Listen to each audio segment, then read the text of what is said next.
Oke, selamat pagi ya. Saya harus memulai kelas ini ya karena sudah 9.16.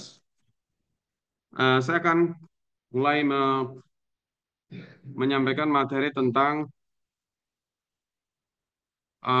Orange ya.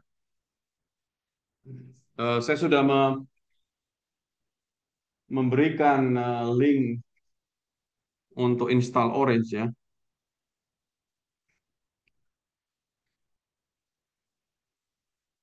Cuma agak lama juga ini dipanggilnya ya.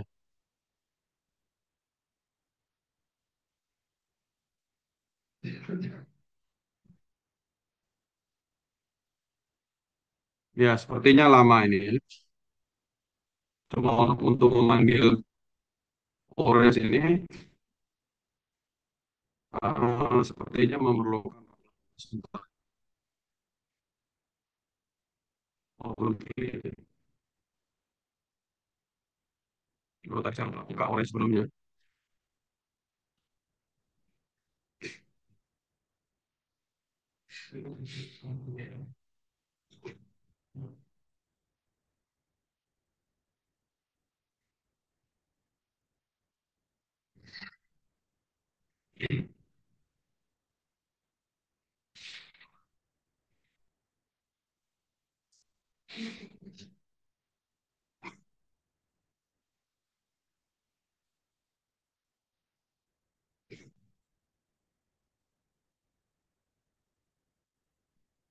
Ya, sebentar ini lagi buka Orange, tapi nggak tahu kenapa agak lama ternyata.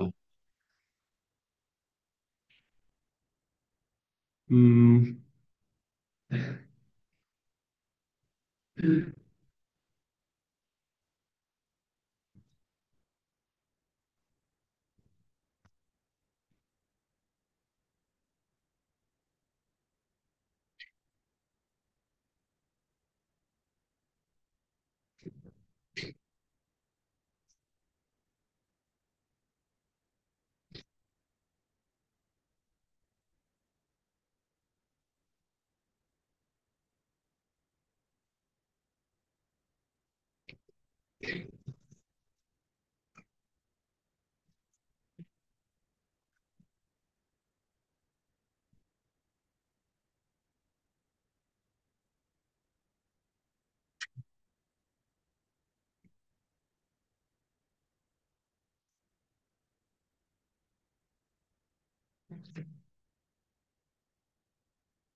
ya ini Orange sudah berhasil dibuka ya. Jadi andai kata Anda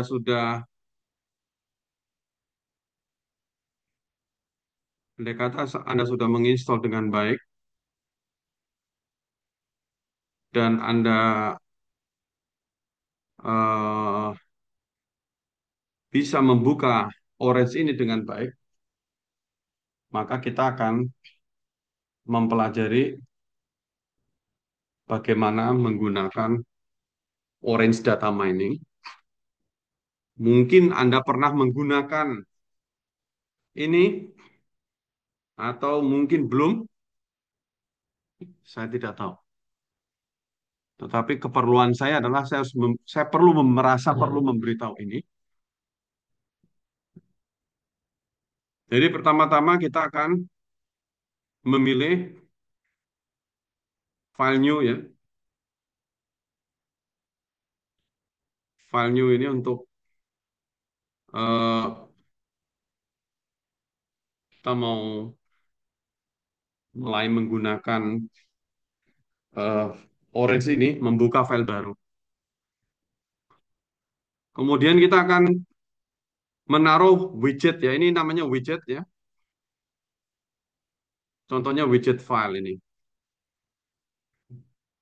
Ya, saya kasih contoh satu dulu, jangan banyak-banyak. Kalau kebanyakan, nanti bikin pusing. Nah, Orange itu apa sebenarnya? Orange itu adalah software untuk membantu kita mempelajari permasalahan data mining, sehingga kita bisa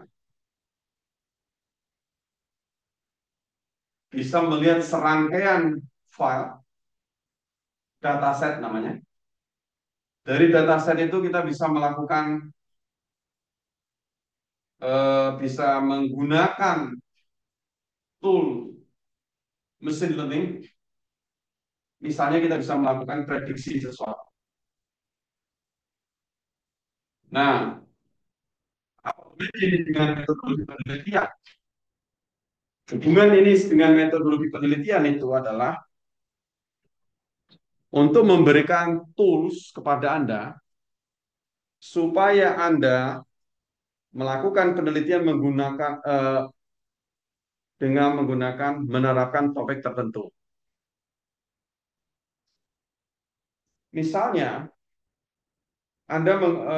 kemarin saya udah ajarin Anda untuk belajar apa tuh, menggunakan belajar melakukan penelitian untuk membuat penelitian itu bisa membuat pertanyaan kuesioner, membuat research framework itu gunanya apa? Ketika itu diluncurkan dan Anda memperoleh ratusan data, Anda analisis, maka rangkaian pekerjaan Anda itu bisa dilaporkan ke dalam suatu penelitian atau bahkan tugas akhir sistem informasi itu sejak tahun sekitar 2021 ya, atau 2020 itu menerima skripsi non coding. Jadi skripsi ada coding, ada non coding. Kalau skripsi coding Anda sudah pasti tahu menggunakan PHP, Laravel dan teman-temannya itu Anda tahu lah, atau React.js atau apa. Nah, tapi ada juga yang memilih cara yang kemarin itu yang menggunakan kuesioner. Nah, saya ingin memberikan memberi men-sharing tentang tools ini, walaupun ini mungkin bukan suatu topik tugas akhir, atau misalnya biasanya topik tugas akhir itu menggunakan Python ya. Ini mungkin tidak bisa langsung diterapkan Anda mengumpulkan tugas akhir dengan menggunakan hal ini. Tapi setidaknya harapan saya adalah Anda bisa belajar memahami teknik-teknik mesin learning menggunakan tools ini. Jadi singkat cerita, saya akan menggunakan apa namanya? Saya akan menggunakan dataset yang ada, namanya adalah online shopper kalau nggak salah. Saya menggunakan ini. Dataset online shopper ini adalah dataset yang disediakan oleh Universitas California, University of California Irvine ya, di Amerika, di mana dia punya banyak dataset. Dia menyediakan dataset. Dataset ini ada banyak, ada banyak sekali. Ada 677 dataset. Nah, selain Irvine ini, juga ada pabrik dataset yang lain. Nah, saya nggak tahu. Tapi penyedia dataset yang lain saya nggak tahu. Tapi ini adalah salah satunya. Nah, lalu saya memilih dataset ini. Mengapa? Karena saya tertarik, entah kenapa saya tertarik dengan masalah penjualan. Karena saya tertarik bahwa kadang-kadang kita udah campaign macam-macam, tapi hasilnya tidak sesuai hasil penjualan. Anda bisa memilih dataset apapun.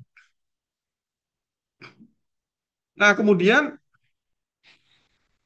dari dataset ini, si dataset online shopper ini,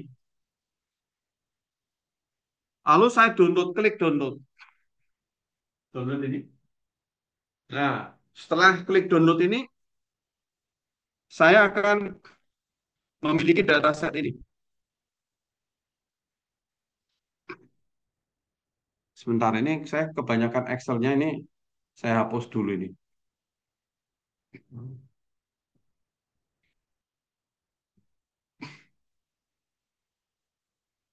Lalu saya cari dulu, lalu saya cari dulu file saya.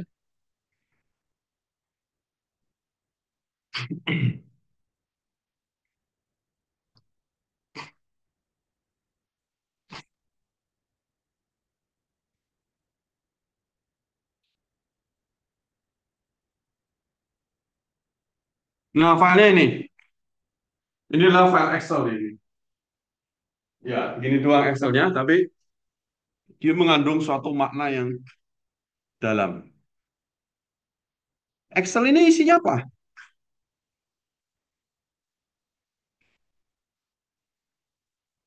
Excel ini isinya adalah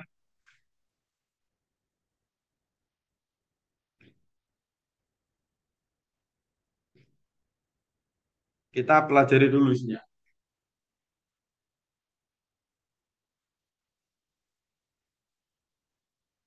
The dataset consists of feature vectors belonging to 12.000 something something. Lalu isinya apa saja?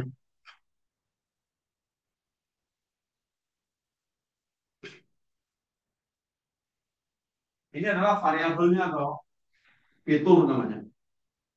Ada administratif, administrative region, informational duration, product related dan sebagainya, bounce rate. Nah, itu variabel apa maksudnya?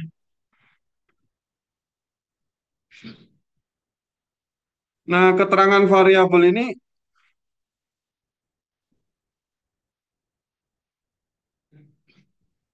ada di sini.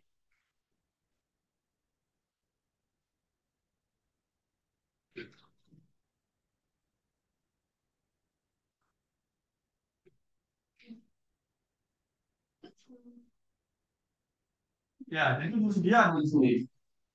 The bounce rate, exit rate, and page value feature represent the metrics measured by Google Analytics for each page in the e-commerce. Nah, bounce rate feature for a web page refers to the percentage of visitor who enter the site from the page and then leave. Jadi bounce rate itu adalah ukuran yang menyatakan dia itu keluar dari suatu website itu karena dia nggak tertarik, itu namanya bounce rate. Jadi dia karena nggak tertarik itu, nah mirip dengan exit rate ya. Nah kan mirip ini. Nah mirip itu bedanya apa? Nah kita bisa lihat lebih detail lagi. Nah kalau page value ini merepresent the average value for web page di mana use. Jadi page value itu adalah suatu nilai suatu page yang menunjukkan bahwa berapa skor page itu, di mana dia adalah titik terakhir sebelum dia melakukan pembelian. Nah,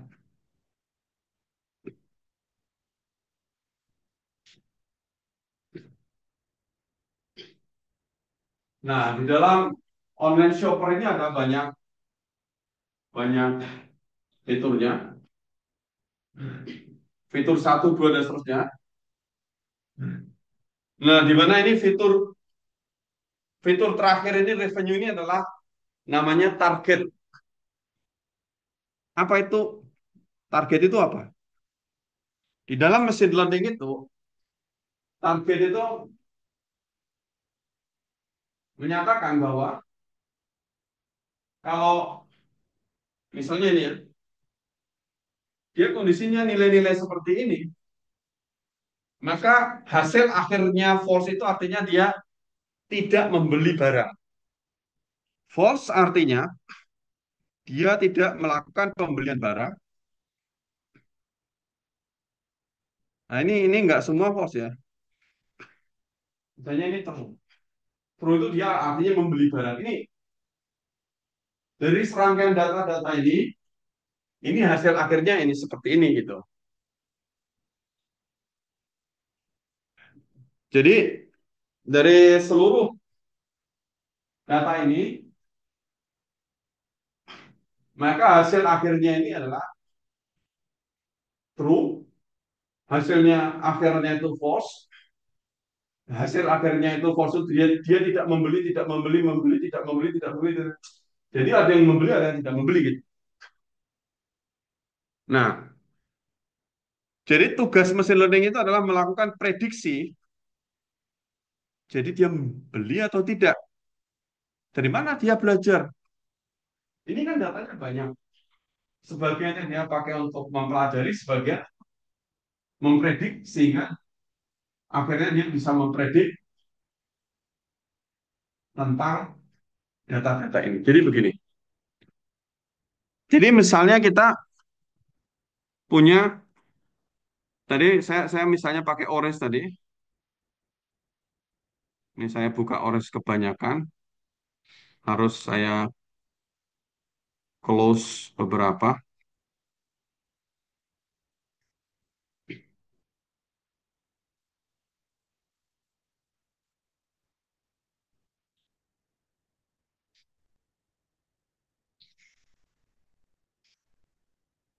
Ya, misalnya ini new ya.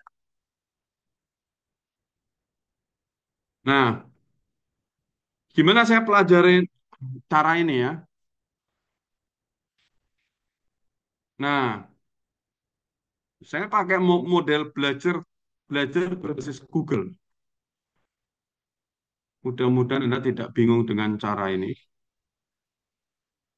Sebenarnya ada juga, nggak usah pakai Google, tapi jadi misalnya saya mau pakai namanya knife bias ya.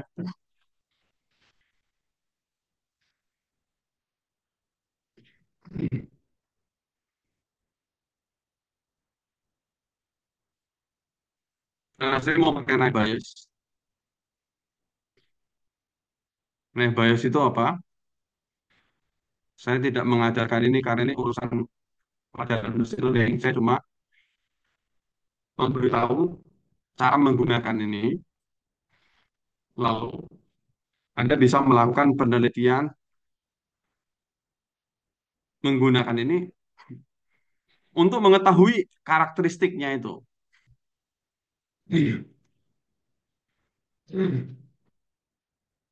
Jadi ini ada beberapa apa namanya? Beberapa arahan ya kalau pakai.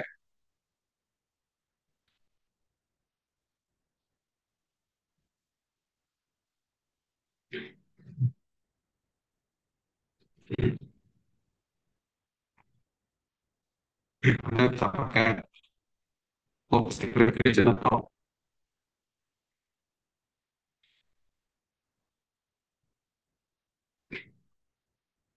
apa? atau naik bias ya.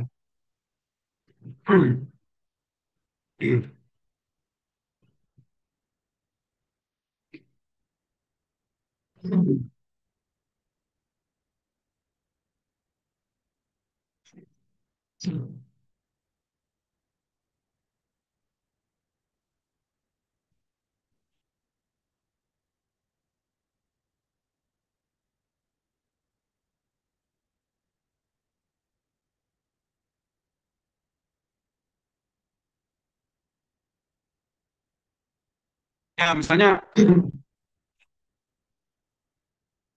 nggak kelihatan.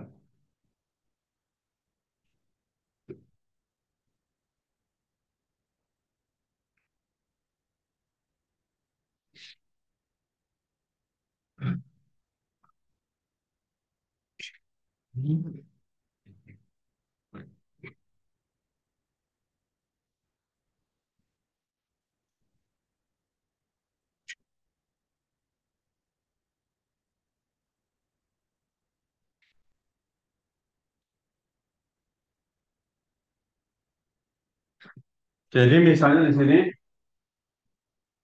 ada widget namanya file,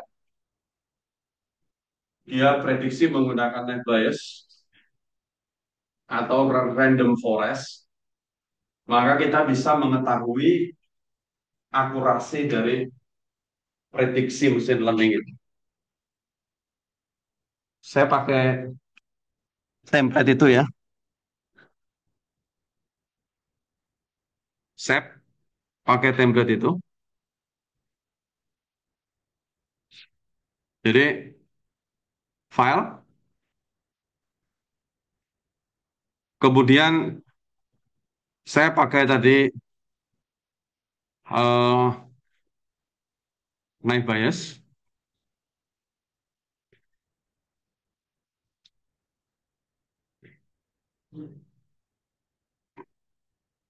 Nah ini kalau laptop agak jadul ini lama dia, karena dia lumayan berat apa rendering dan sebagainya.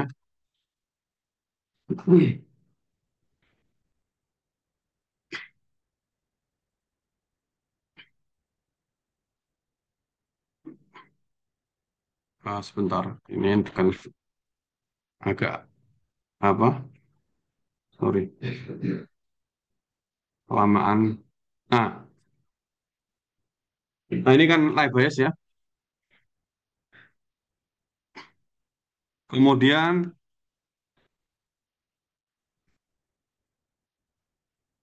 ini metode-metode machine learning ya, random forest. Kemudian tadi apa namanya? Test and score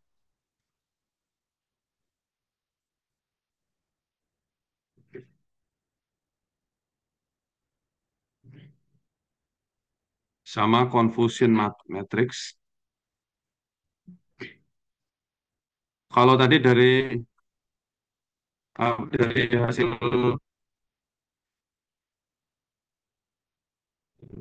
dari hasil sini kan dia dari file ke test score, type bias ke test score, random forest classification ke test score. Ya ini ya, hubungannya seperti ini.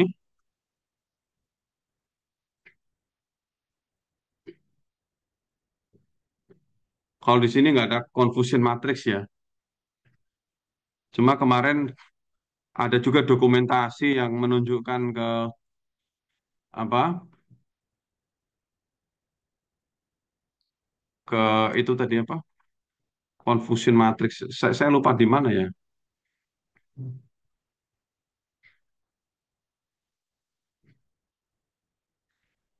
Saya cari dulu dia yang dokumentasi lainnya. Ini mungkin ya.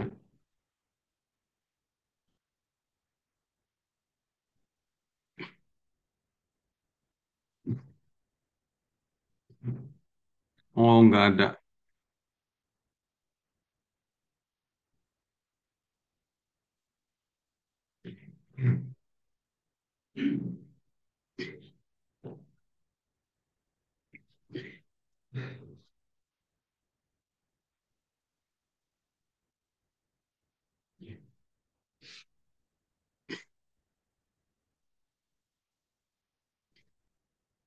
Nah, ini lebih banyak kayaknya.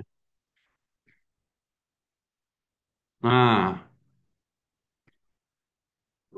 nah ini dari test score ke confusion matrix.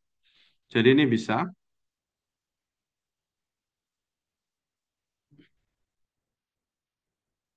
eh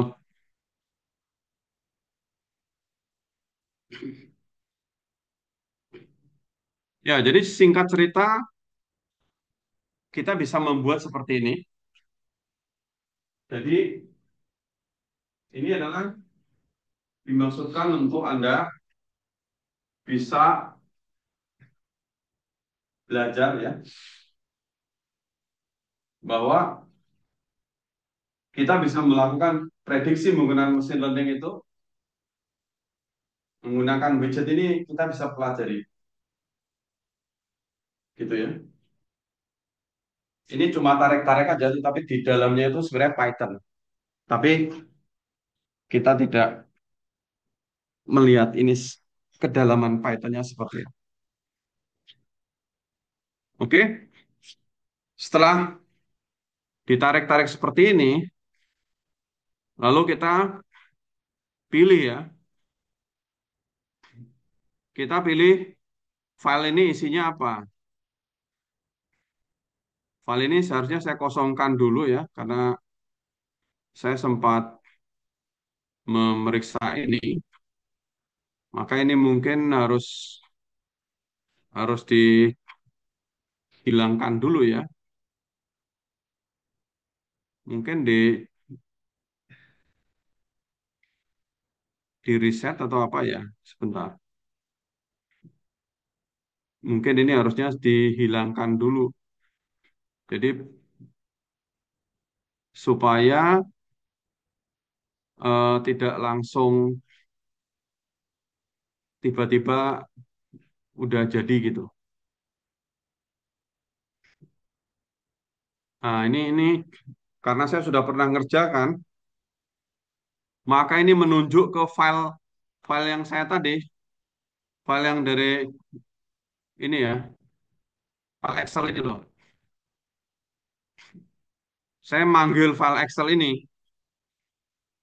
manggil file Excel ini pakai apa? Pakai file widget ini, ya. Jadi saya menggunakan file widget ini. Sebentar.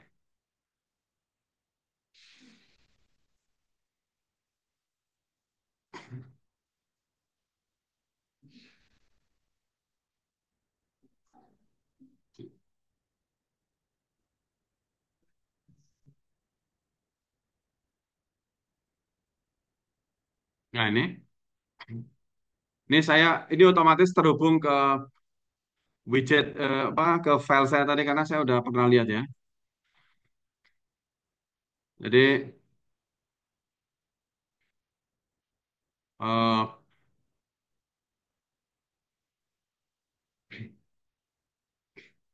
saya melihat ini ya. Lalu ini saya hubungkan. Nah, udah.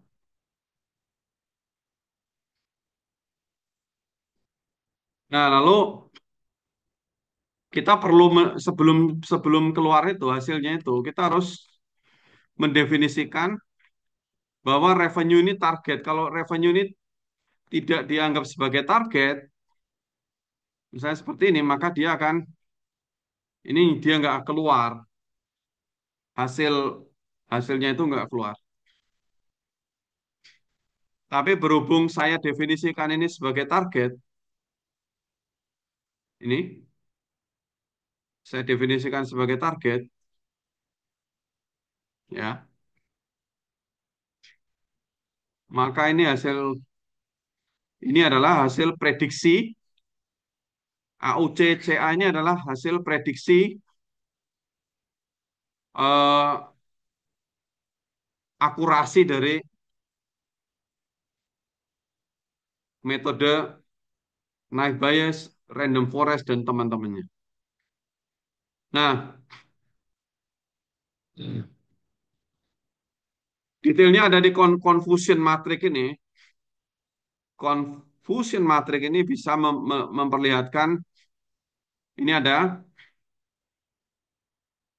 ini adalah hasil prediksinya false, aktualnya false 8.900, prediksinya true, aktualnya false berapa, prediksinya false, aktualnya true berapa, dan seterusnya. Sehingga nah, ini adalah hasilnya seperti itu. Nah, ini adalah detailnya. Koreknya berapa, salahnya berapa gitu loh. Kita klik di sini nggak keluar, kita klik di sini. Jadi ini data-data yang memperlihatkan tebakannya itu benar ya. Datanya apa, tebakannya apa, benar sesuai. Ya. Kalau misclassified ini tebakan salah. Ya. Jadi dari sini kita bisa melihat untuk kasus data itu, untuk kasus data pembelian itu, Random Forest memperlihatkan akurasi 0,905, naik bias menggunakan menghasilkan 0,86.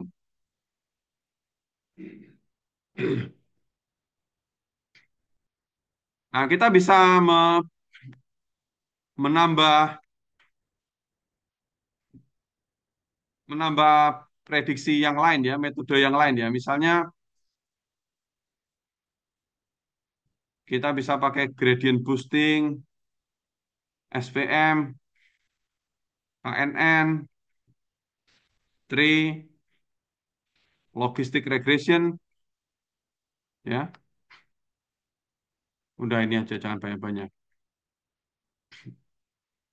Lalu kalau kita masukkan ke sini,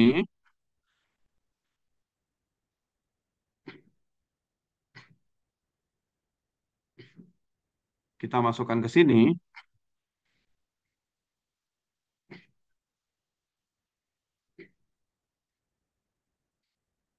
maka kita akan melihat lebih banyak lagi hasilnya. Oh, ini lagi dihitung ya. Ini lama ini, agak lama karena kalau komputernya agak-agak jadul begini, dia pasti seperti itu ya.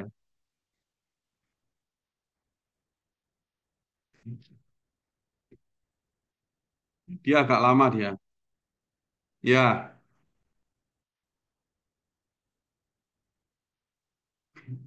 nah, kita bersabar dulu.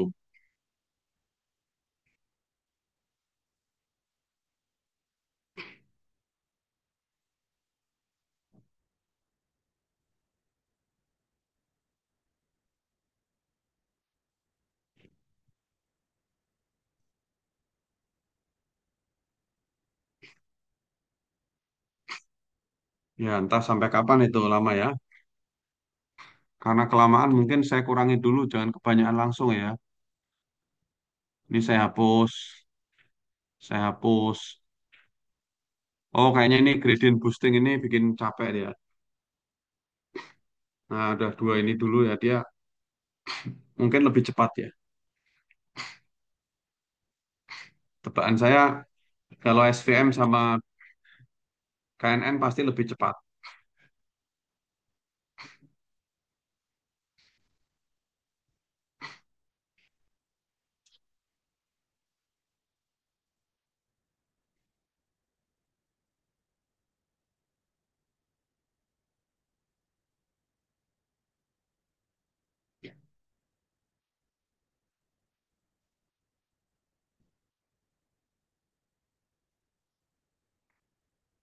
Nah, ini hasilnya bagaimana? Hasilnya memperlihatkan bahwa yang tertinggi itu adalah random forest. Nah, Anda bisa pelajari di sini. Random forest lebih tinggi. Random forest ini, dia memang istilahnya namanya ensemble learning karena dia menghilangkan yang eh, pembelajaran yang kurang pintar itu dihilangkan ya. Jadi paling tingginya adalah random forest. Lalu kemudian ada juga apa yang kurang kurang bagus juga namanya tree ya.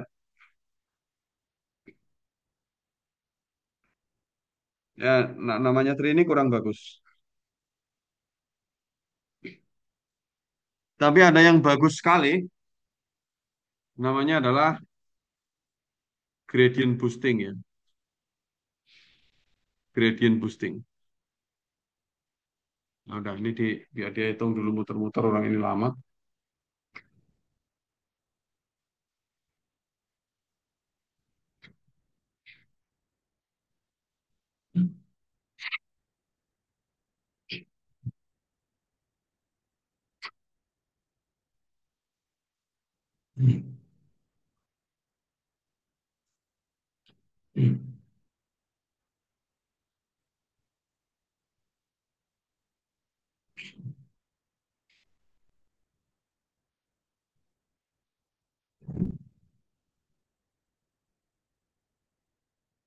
Nah, kita bisa melihat ranking satu adalah gradient boosting. Ranking terendah adalah tree dan SPM. Ya.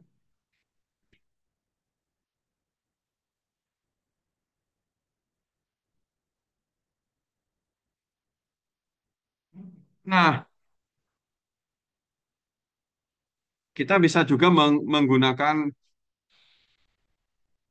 menambahkan misalnya menggunakan nomogram ya.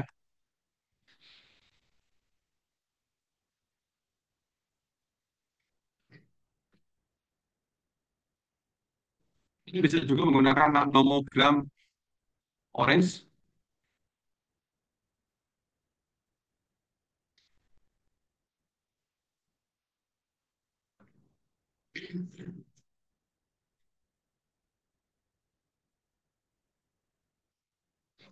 Gimana caranya itu?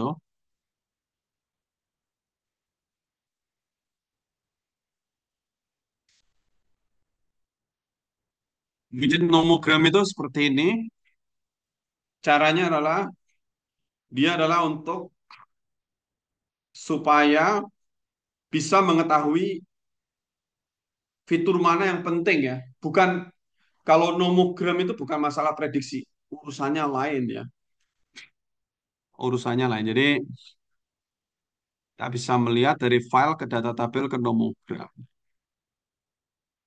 Kita lihat dulu file ke data tabel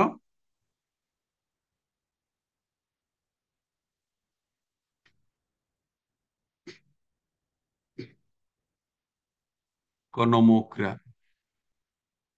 ya. Lalu misalnya kita mau melihat nomogram naik bias ya. Oh, sebentar. File ke data tabel nomogram.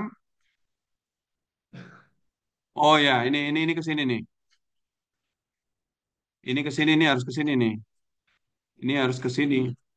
Nah, supaya bisa jadi nomogram. Nah,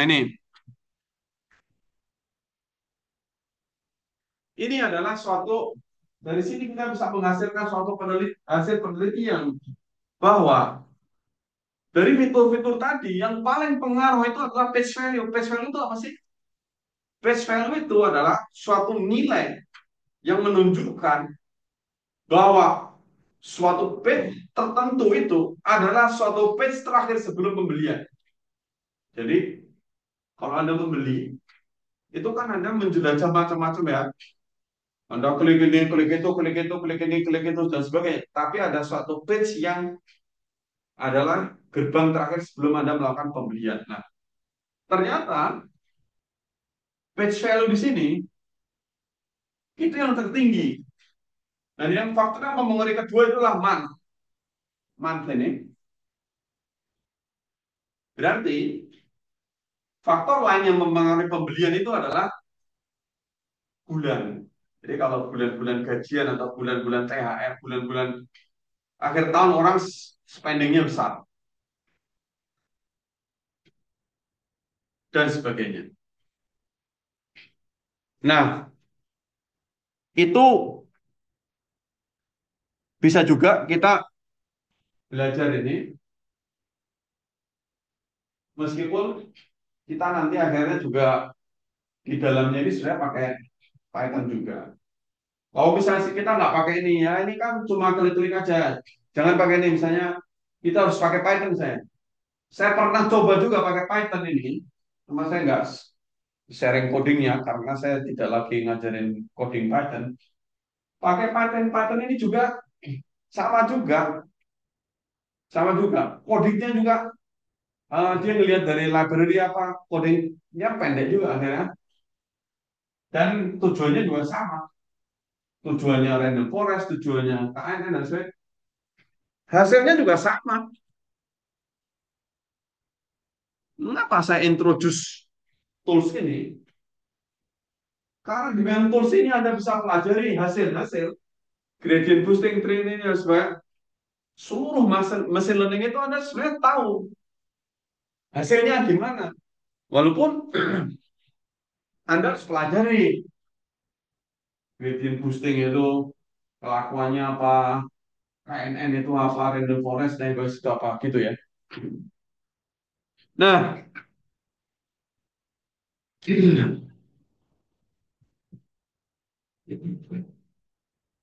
nah seperti yang pernah saya sampaikan kepada Anda, pada awalnya kan saya minta Anda membuat paper di UTS itu ya, paper di UTS itu.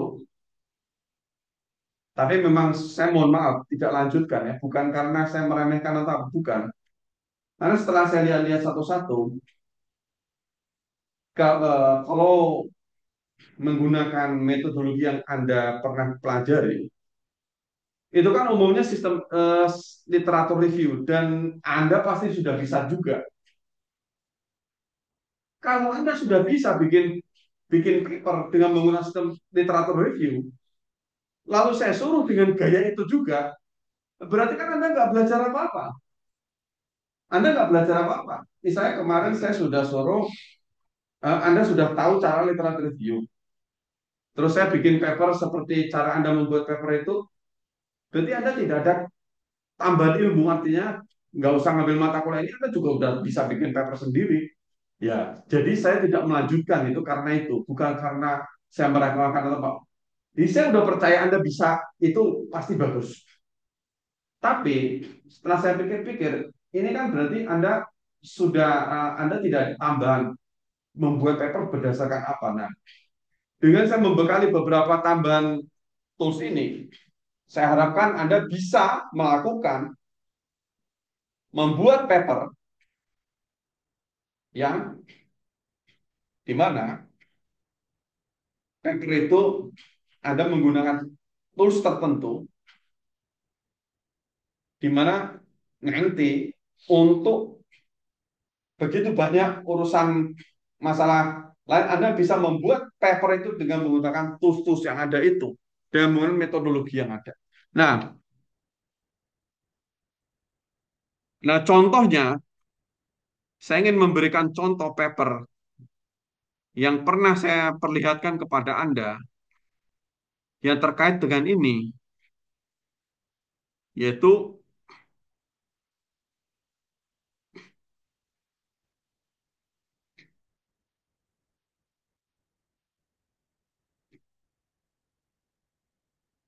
yaitu papernya itu saya cari dulu.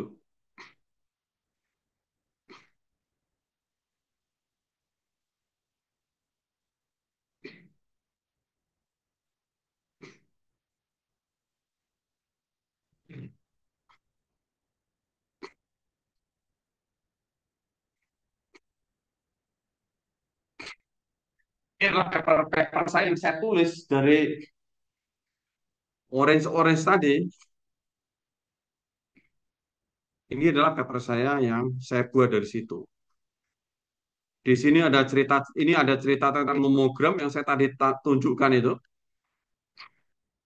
Di situ ada cerita tentang akurasinya, dan saya cerita tentang datasetnya ini. Paper ini ada di apa namanya?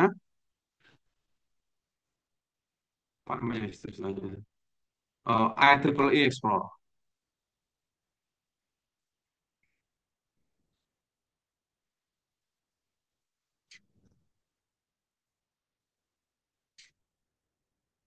Iya.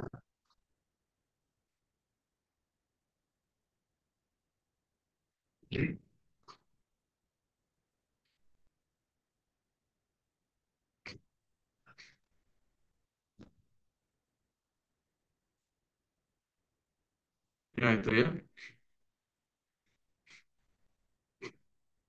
Nah, ini yang punya saya.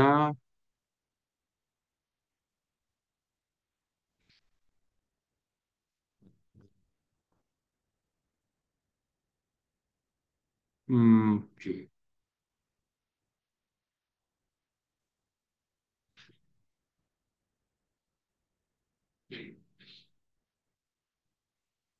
oh enggak.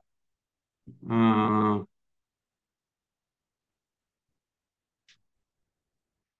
saya cari di sini saja.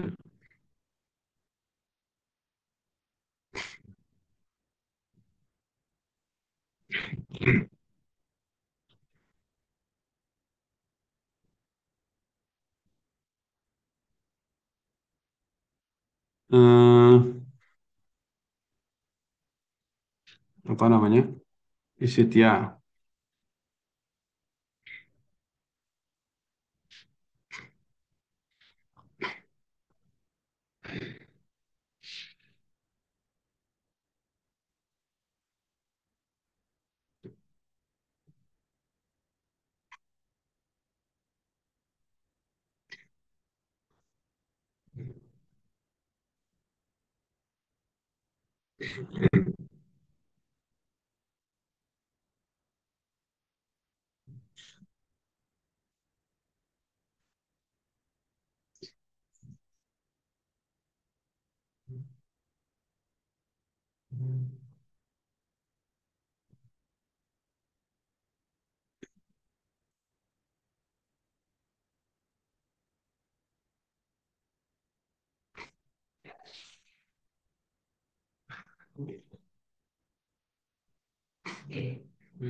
Susah, agak susah dicari juga ternyata.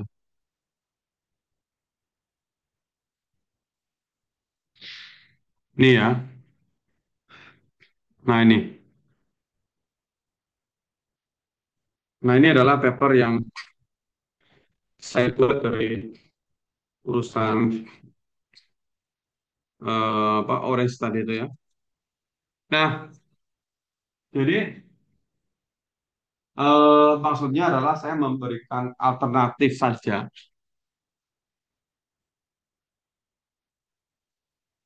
memberikan alternatif mengenai ini ya, bahwa kita bisa mempelajari ini, bahkan bisa membuat paper dari hal ini. Tapi dengan catatan Anda harus tahu apa itu gradient boosting, apa itu time bias. Anda harus tahu underlying eh, story-nya itu. Nah, itu yang saya mau presentasikan yang pertama. Jadi kalau Anda tertarik untuk membuat paper terkait ini, itu saya perbolehkan. Misalnya Anda nggak terlalu tertarik dengan yang membuat pertanyaan kuesioner yang kemarin itu, Anda juga bisa pelajari ini juga. Ya, tapi kan yang masalah pertanyaan Smart PLS itu saya harus ajarkan sampai akhir. Kenapa? Karena dia ada hubungannya dengan skripsi non coding. Nah, itu kemungkinan hal-hal yang lain yang saya mau tunjukkan. Yang kedua, saya akan membahas tentang Smart PLS ya.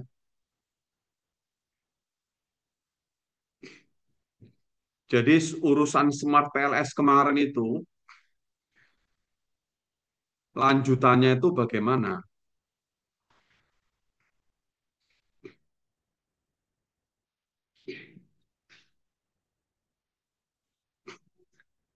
Jadi Smart PLS itu gini ceritanya.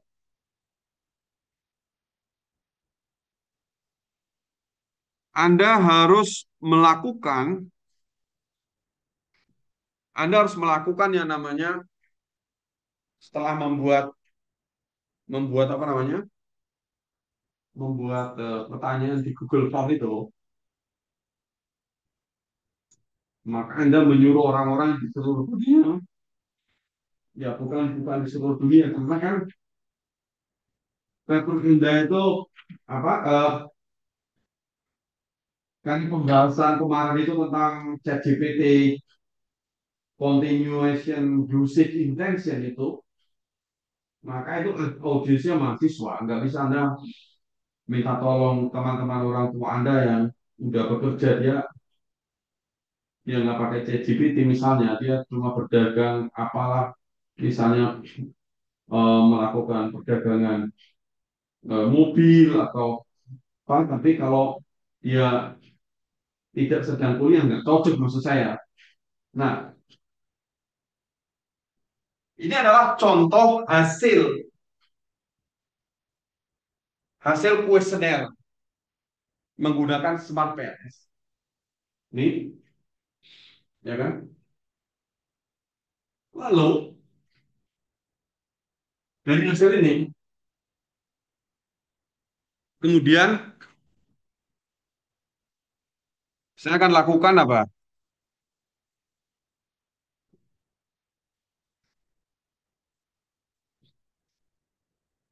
Sebenarnya kita bisa memanfaatkan ini semua ya. Ini semua bisa dimanfaatkan untuk apa? Untuk kemudian diteliti misalnya penghasilan tertentu ini kebiasaan belanjanya lebih banyak dari yang lain. Misalnya orang Jabodetabek ini misalnya lebih banyak mengeluarkan uang daripada uang orang di luar Jawa. Misalnya suku tertentu dia lebih banyak membeli barang dibanding yang lain, misalnya begitu. Tapi ini kuesioner ngomong-ngomong tentang pembelian barang ya, bukan tentang ChatGPT. Nah, lalu dari sini saya buang semua. Dari sini ini saya buang ya. Ini saya buang. Segini ini saya buang.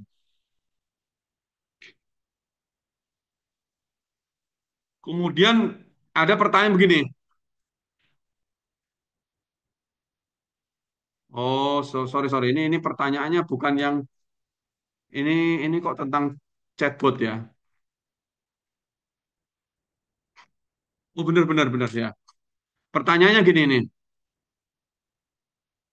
Ini pertanyaannya.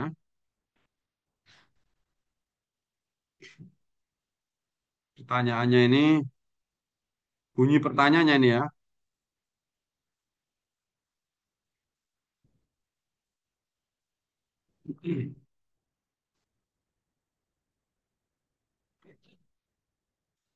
Ini.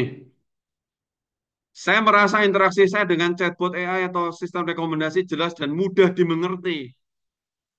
I feel that my interaction with AI, chatbot or recommendation system is clear and easy to understand dan sebagainya kan. Nah ini apa? Ini adalah pertanyaannya tuh diberi kode kemudian. Kodenya adalah ini. Jadi,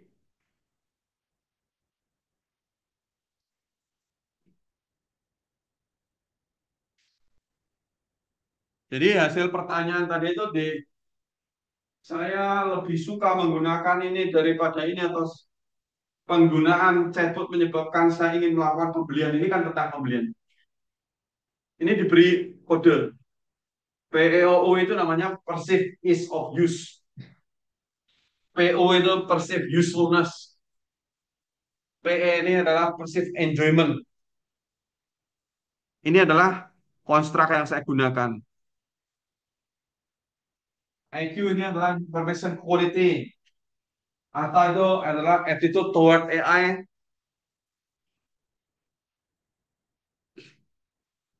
Kemudian SAT itu adalah satisfaction. PI adalah purchase intention. Nah, saya menggunakan beberapa kontrak konstruk budaya terkait budaya. IC itu adalah individualism, collectivism. Kemudian UI itu adalah universe, uncertainty avoidance. Kemudian LTO itu adalah long term orientation. Itu adalah beberapa konstruk budaya yang Anda nggak perlu belajar sejauh itu ya. Nah, kemudian ini adalah contoh riset model saya yang saya sudah masukkan saya submit ke International Conference di Bandung. Nggak tahu ini mengapa kok nggak keluar ininya. Hmm.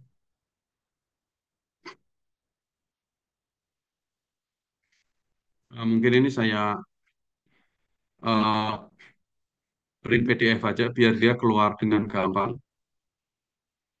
daripada dia nggak keluar apa-apa. Atau memang hilang ya, entah kenapa. Ntar,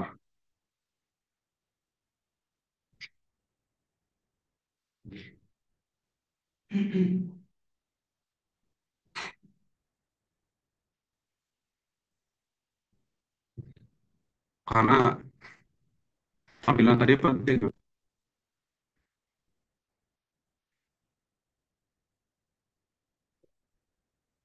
Oh, nggak usah, nggak usah. Kita pakai ini aja. Ternyata sudah pernah saya buat.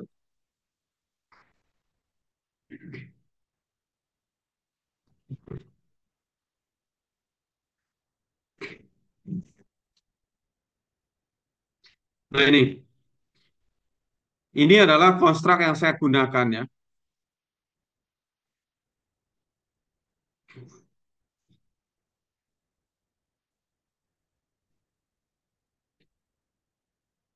Nah, ini konstruk yang saya pakai.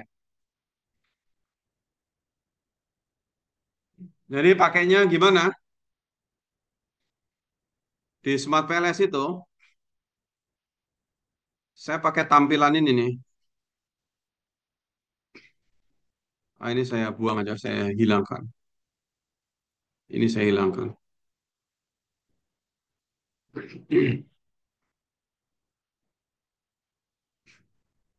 Nah, saya mau pakai ini ya. Ini ya, berarti POU, PU, dan PE ya. Sampingnya ATA.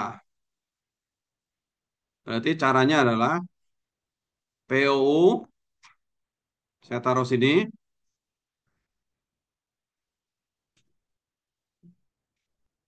Halo, PU, saya taruh sini. Caranya dia kita select dulu. Kita select, kita taruh sini. Ya.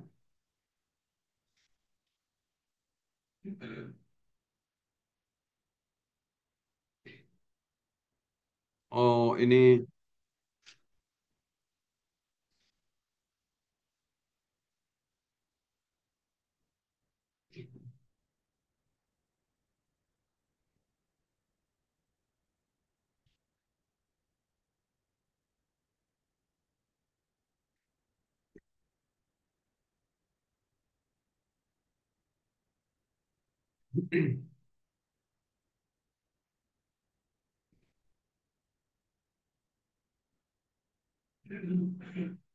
ya ini PU.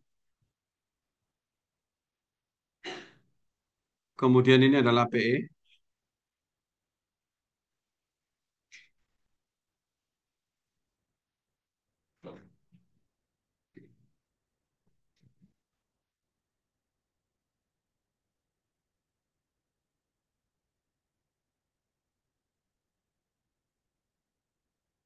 Ya, kita lihat lagi gambarnya tadi.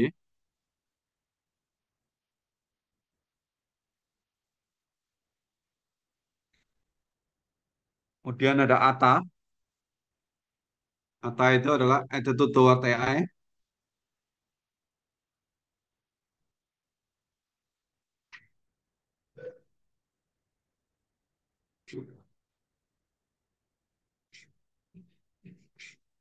Itu di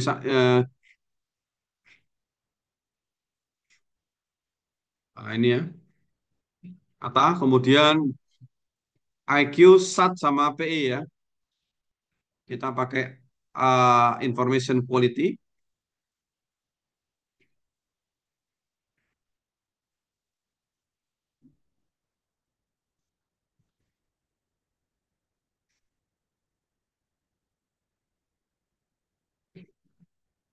Kemudian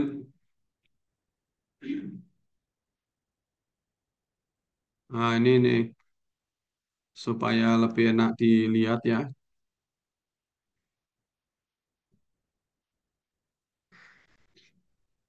Ini di posisinya susah juga ini. Tapi kan ini cuma tampilan aja, nggak terlalu penting ya. SAT, satisfaction.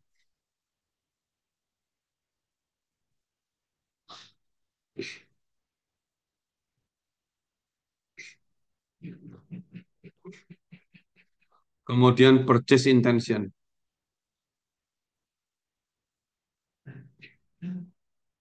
Ya, ini juga. Jadi ada seperti ini.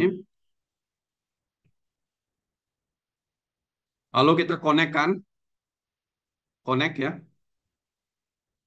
Ini dikonekkan.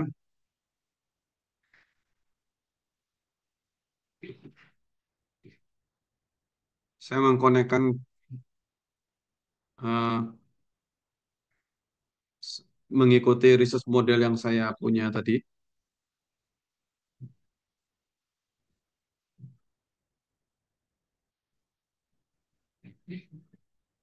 Ya. Kalau PO sama PU. Nah, seperti ini. Jadi ini adalah research model yang di di paper saya. Lalu ini di Smart PLS. Kita kemudian akan melakukan perhitungan.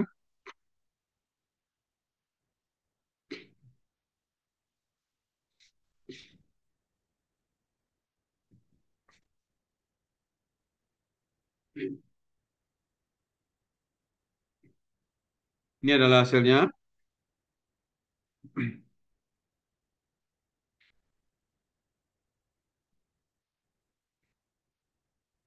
Kemudian ini adalah angka-angka statistik yang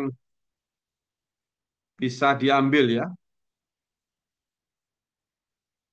Saya nggak menjelaskan detail-detail maksud-maksud ini karena ini ada di pelajaran statistik sebenarnya. Suatu ketika kalau kita kalau saya perlu menjelaskan detail ini bisa, tapi saya tidak menjelaskan sekarang. Jadi ini adalah menyatakan angka-angka eh, validitas pertanyaan, di mana angkanya kalau lebih dari 0,7 itu berarti pertanyaan itu valid. Jadi ini pertanyaannya valid semua, jauh di atas 0,7. Jadi saya ulangi tadi saya kalkulasi dengan PLS SEM algorithm, sekarang dengan menggunakan bootstrapping.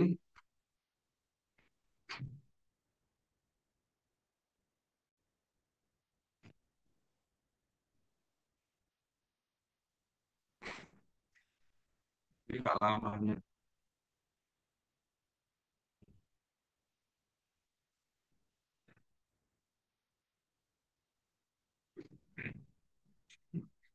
Ya. Kemudian kita bisa melihat di hasil ini, di hasil namanya koefisien ini.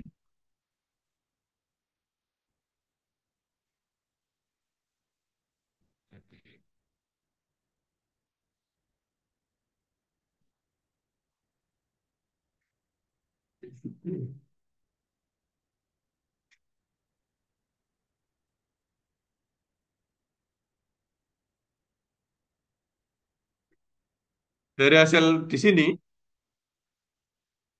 hasil p-value adalah nol, apa, hijau semua ya. Hijau semua itu artinya berarti di penelitian saya itu semua hipotesis memenuhi. Semua hipotesis itu memenuhi. Ya detail ceritanya seperti apa ada di paper yang saya submit itu. Nah, jadi tugas atau paper yang terakhir yang harus dikumpulkan di ujian nanti adalah ada dua,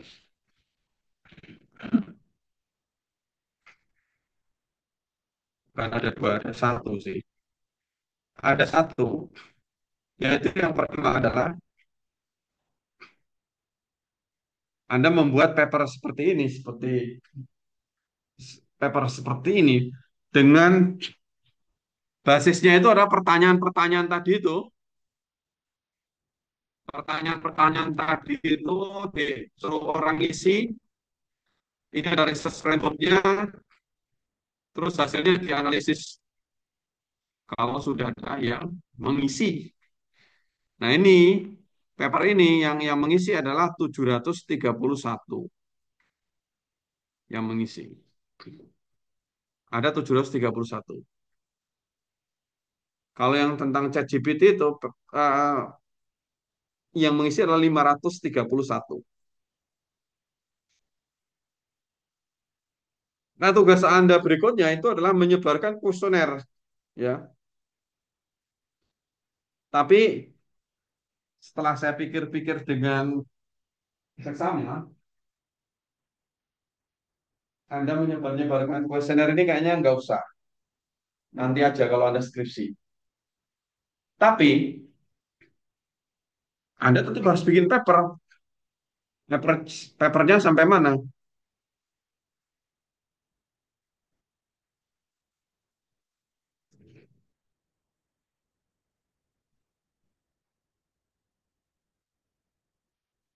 Papernya sampai bagian ini. Bagian ini harus ditulis sampai bagian ini. Ya. Jadi tugas papernya begitu. Yang penting saya sudah latih cara membuat pertanyaan, cara me- membuat Google Form dan sebagainya.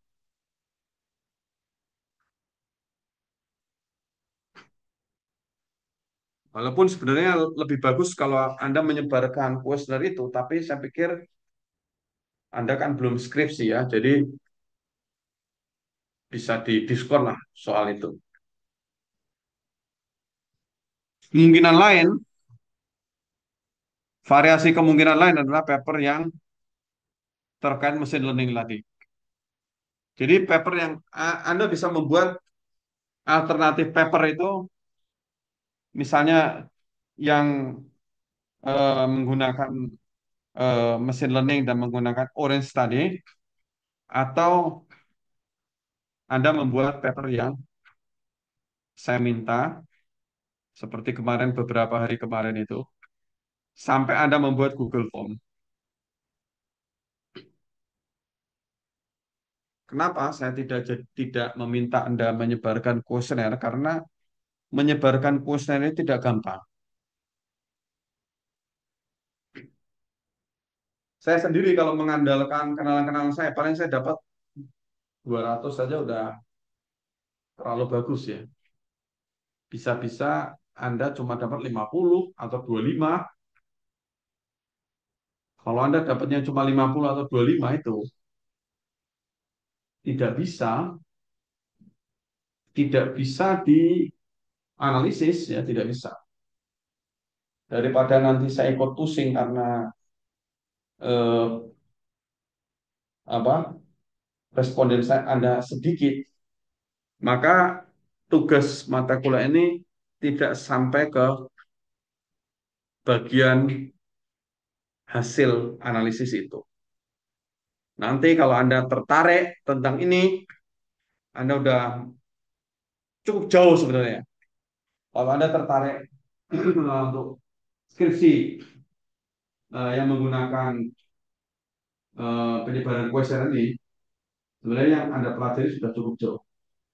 Anda sudah belajar cara membuat framework, Anda sudah belajar cara membuat pertanyaan, maka itu Anda sudah langsung masuk ke bab 4 tugas akhir. Kalau misalnya Anda mau meneliti tentang topik tugas akhir terkait itu. Tentunya nanti kalau Anda membuat tugas akhir, Anda tidak bisa menggunakan topik yang sama seperti yang sekarang ya. Misalnya uh, continuous usage intention pada ChatGPT nggak bisa begitu. Anda pakai topik lain. Tapi sebenarnya saya sudah mengajarkan cukup jauh ya. Hingga target saya sudah terpenuhi. Target saya untuk membuat Anda bisa itu sudah terpenuhi. Nah, sekarang mau masalah paper itu, Anda membuat papernya ada dua kemungkinan. Tadi yang seperti mesin learning tadi atau yang ini, di mana kalau yang ini Anda tidak sampai ke papernya itu tidak sampai masalah hasil-hasil. Nanti bagaimana menarasikannya ya kita pikirkan. Pokoknya belum sampai selesai. Belum sampai selesai itu tidak masalah karena Anda sudah belajar cukup jauh dan sekarang Anda belum belum sedang menjalani skripsi ya. Kalau saya suruh Anda seolah-olah sedang sedang seperti skripsi ya itu nggak cocok ya. Anda sekarang masih mengambil mata kuliah banyak. Nah, itu nggak benar juga kalau saya suruh Anda membuat karyanya itu terlalu jauh. Jadi kira-kira untuk proyek akhir seperti itu, apa papernya nanti, mungkin saya meminta Anda melakukan presentasi di sesi ke 15, di mana sesi ke-16 adalah hanya pengumpulan paper. Keperluan saya untuk meminta Anda presentasi di sesi ke-15 adalah supaya saya tahu, supaya saya memberikan nilai itu tidak sama dengan semua anggota kelompok. Jadi misalnya satu kelompok 3 orang nilainya 90 nilai kelompok. Tapi kan nilai individunya gimana? 90 semua gitu. Saya kira tidak seperti itu. Karena saya harus memperhatikan memperhitungkan masalah fairness, ya. Masalah keadilan itu tidak selalu mudah didapat. Jadi saya akan mempertimbangkan masalah fairness itu sehingga mungkin perlu presentasi di pertemuan 15. Pertemuan 16 Anda tinggal mengumpulkan saja. Pertemuan 15 mungkin selain presentasi saya juga memberikan masukan atau apa. Pertemuan 16 Anda kumpulkan. Selama pertemuan sekarang sampai pertemuan 16 Anda harus beberapa kali mengumpulkan progres paper Anda. Mengapa Anda perlu mengumpulkan progres paper Anda? Karena supaya pada saat pertemuan 15 itu Anda tidak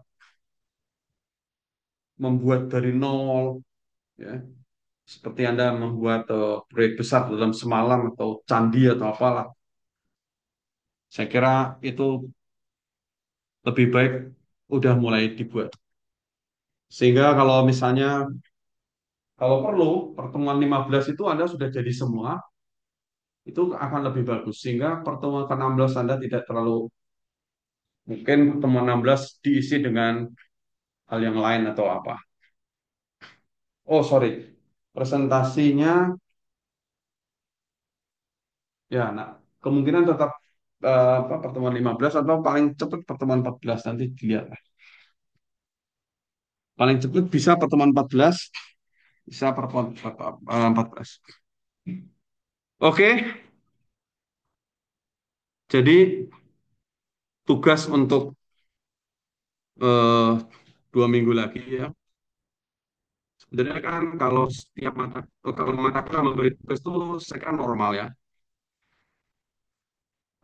Jadi dikumpulkannya itu kan minggu depan gitu biasanya. Tapi karena ada libur, jadi dikumpulkannya 2 minggu lagi ya. Jadi sekarang tugasnya itu apa? Tugasnya itu Anda mulai mengerjakan,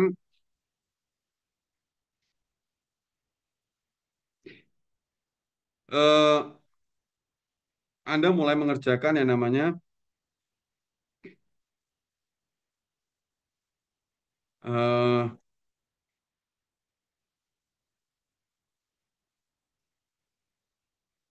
Anda mulai saja dari, menurut saya mulai dari bagian dasar teori ya.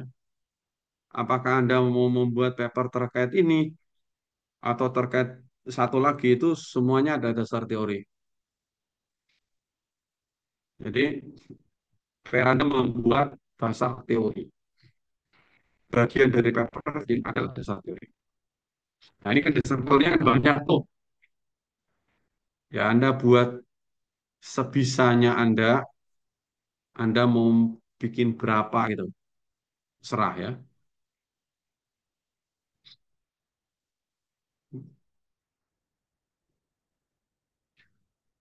Serah Anda mau membuatnya itu berapa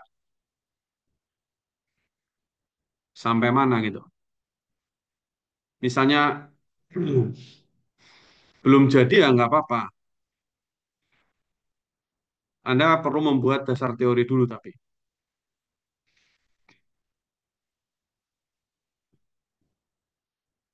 ya pendahuluannya terakhir aja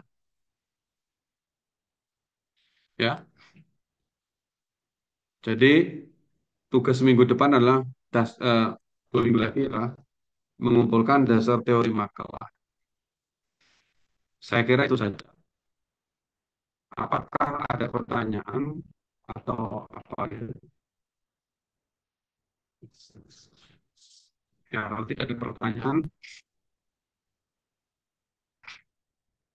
bisa diakhiri uh, perkuliahannya. Saya catat dulu akhirnya.